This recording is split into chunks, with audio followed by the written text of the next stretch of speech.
আচ্ছা, তারপরে আপনার কাজ কি? তারপরে আপনার কাজ হচ্ছে জাস্ট ওয়েট করা। যে ধরেন আপনি কয়েকদিন ওয়েট করবেন, ওয়েট করার পর যখন আপনার অর্ডারটা যদি ক্যাশ অন ডেলিভারিতে বুকিংয়ে দিয়ে থাকেন, অর্ডারটা ডেলিভারি হয়ে যখন আপনার কাছে রিপোর্ট আসবে, তখন আপনি যখন জানতে পারবেন এই অর্ডারটা ডেলিভারি ডান হয়ে গেছে, তখন আপনি আবার ইনভয়েস লিস্টে আসবেন। ইনভয়েস লিস্টে এসে ওই অর্ডারটাকে আবার যাবেন। দেখেন এই অর্ডারটা এখন শিফটে দেখাচ্ছে, বা আপনার যে অর্ডারটা কি আপনি প্রসেস করতে চান ওই অর্ডারটা আবার এডিট পেজে যাবেন।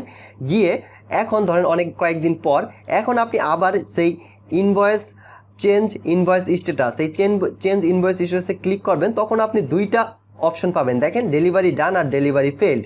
সো যদি আপনার অর্ডারটা ডেলিভারি ডান হয়ে থাকে তাহলে আপনি ডেলিভারি ডান দেবেন। চলেন আমরা আগে ডেলিভারি ডানটাই দেখি। মনে করেন 7 দিন হয়ে গেছে বা 3 দিন হয়ে গেছে, এখন আপনার এই অর্ডারটা এই অর্ডারটা কত, অর্ডার নাম্বার 18,505, এই অর্ডারটা আপনার ডেলিভারি ডান হয়ে গেছে। সো এই অর্ডারটা আপনি জাস্ট এখন এই চেঞ্জ ইনভয়েস স্ট্যাটাসে ক্লিক করে ডেলিভারি ডানে ক্লিক করে দেবেন। দেখেন ডেলিভারি ডানে ক্লিক করার পর আপনার কাছে একটা কনফার্মেশন আসবে, আরেকবার কনফার্মেশন চাবে যে আপনি আসলেই কি ডেলিভারি ডান হয়েছে নাকি, কারণ অনেক সময় ভুলে আপনার ক্লিক লেগে যাইতে পারে।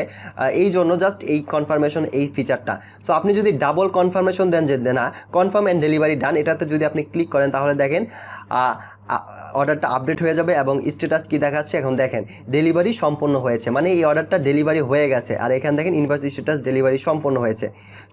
সো আশা করি আপনি এখন একটা বেসিক আইডিয়া পাইছেন এবং নিজেও করতে পারবেন কিভাবে এই একটা অর্ডার প্রসেস করতে হয়। বাট এটাই কিন্তু শেষ না, আপনি এই পর্যন্ত মাত্র 10% অর্ডার প্রসেসের ফিচারটা দেখছেন, আরও 90% অর্ডার প্রসেসের ফিচারগুলো আপনার দেখা, টুলসগুলো দেখা আপনার বাকি আছে। চলেন যেই ফিচারগুলো বাকি আছে সেগুলো ওয়ান বাই ওয়ান দেখা যাক।